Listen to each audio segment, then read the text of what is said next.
కాదు. ఎట్లా అయితే తెలంగాణ ఉద్యమం చేసినామో మరో ఉద్యమం, మరో బీసీ తెలంగాణ ఉద్యమం చేపడతాం. ఖచ్చితంగా 42% రిజర్వేషన్ సాధించేంత వరకు కూడా వెంటబడతాం. ఇవాళ తెలంగాణ జాగృతి యునైటెడ్ పూలే ప్రింట్ ఆధ్వర్యంలో ఖైరతాబాద్ చౌరస్తా అంతా కూడా బంద్ చేసినాం. మరి పెద్ద ఎత్తున ఇవాళ బంద్ని జయప్రదం చేయవలసిందిగా ప్రజాస్వామ్యవాదులందరినీ కూడా నేను కోరుతా ఉన్నాను. ఎందుకంటే పదే పదే రాజకీయ పార్టీలు ఒక వర్గాన్ని మోసం చేయడం మంచిది కాదు.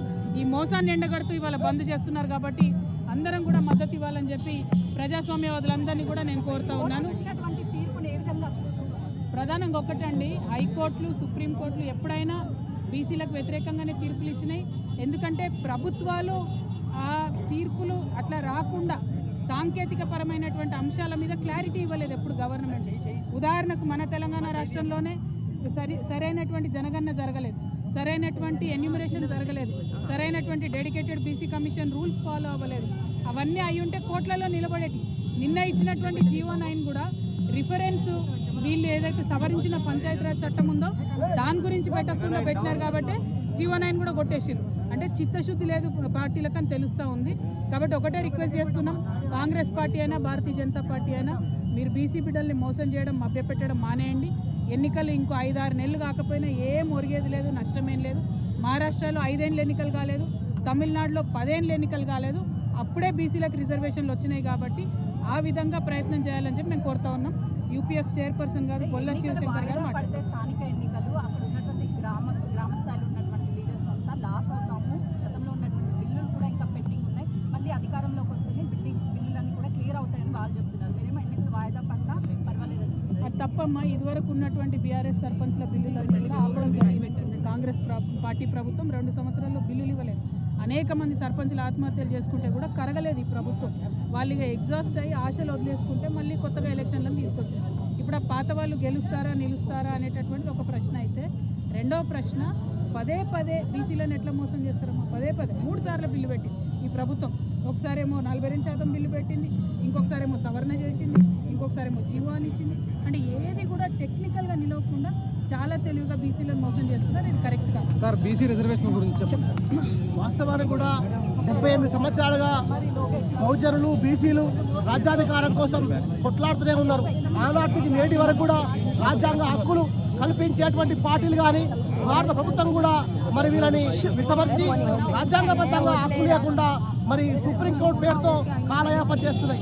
తెలంగాణ రాష్ట్రంలో ఏదైతే ఇలా బహిరంగంగా కాంగ్రెస్ పార్టీ రాజ్యాధికారం ఇవ్వాల్సినటువంటి పార్టీ చెప్తే మరి ఎలక్షన్లకు పోయి కూడా ఎలక్షన్లకు అవకాశం ఇవ్వకుండా మరి తుంగలో తొక్కి ప్రయత్నం చేసింది. అదేవిధంగా బీజేపీ ప్రభుత్వం కూడా మరి అధికారం ఇవ్వాల్సినటువంటి ఆర్డినెన్స్ ద్వారా కానీ రాష్ట్రపతి బిల్లులను కూడా ఆమోదించకుండా దొడ్డిదారులో అవకాశాలు తెచ్చే ప్రయత్నం చేస్తున్నాయి. ఇవాళ ఏం మాట్లాడుతున్నాం, బీఆర్ఎస్ పార్టీ కూడా కులగణలో సుప్రీంకోర్టు చెప్తున్నటువంటి న్యాయబద్ధంగా ట్రిపుల్ టెస్ట్ ఆధారంగా మరి అదే కులగణ జరగాలని చెప్పేటువంటి విషయాన్ని గుర్తుంచుకోపోగా కనీసం కులగణంలో కూడా భాగస్వామ్యం కాని వ్యక్తులు ఇవాళ కేవలం కూడా బీసీ జపం చేస్తున్నారంటే కేవలం కూడా బీసీల ఓట్ల కోసం, బీసీల ఓట్లు రావడం కోసమే, జూబ్లీస్లో గెలవడం కోసం ప్రయత్నం చేస్తున్నారు తప్ప నిజంగా బీసీల హక్కుల కోసం, బీసీలకు న్యాయం జరిగే విధంగా కూడా వాళ్ళు పాటుపడలేరు. మేము ముగ్గురు చెప్తున్నాం, బీసీలైన వాళ్ళు రాబోయే రోజుల్లో తెలంగాణ రాష్ట్ర వ్యాప్తంగా, భారతదేశ వ్యాప్తంగా ఏకం కాబోతున్నారు.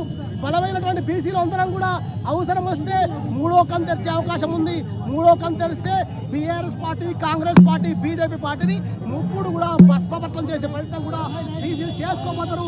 రాజ్యాంగబద్ధంగా ఏదైతే దొంగ మాటలు మాట్లాడేటువంటి 3 పార్టీలకు కూడా ఖబర్దార్ బీసీలు ఉందని చెప్తున్నాం. ఖచ్చితంగా దొంగ మాటలు చెప్పి బంధులు ప్రకటిస్తే కాదు, మాకు రాజ్యాంగబద్ధంగా హక్కు కలగాలి.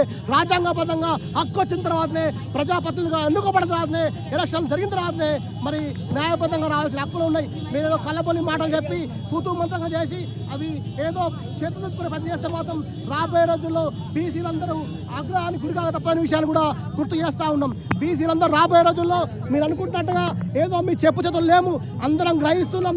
ఎవరేం చేస్తున్నారు అన్ని లెక్కలు రాసుకుంటున్నాం. చిత్రగుప్తుల లెక్క ప్రతి ఒక్క లెక్కకు కూడా ఒక కౌంట్ ఉంటుంది. ఆ కౌంట్ కూడా రేపు రాబోయే రోజుల్లో కూడా నిర్ణయాత్మకమైనటువంటి అవకాశాలు కూడా మేము ఇవ్వబోతున్న విషయాన్ని కూడా గుర్తు చేస్తూ ఉన్నాం. బంధువులు సంపూర్ణంగా బంద్ చేయాల్సిన అవసరాన్ని కూడా బీసీల పక్షాన ఉన్నదని గుర్తు చేస్తున్నాం. జై తెలంగాణ.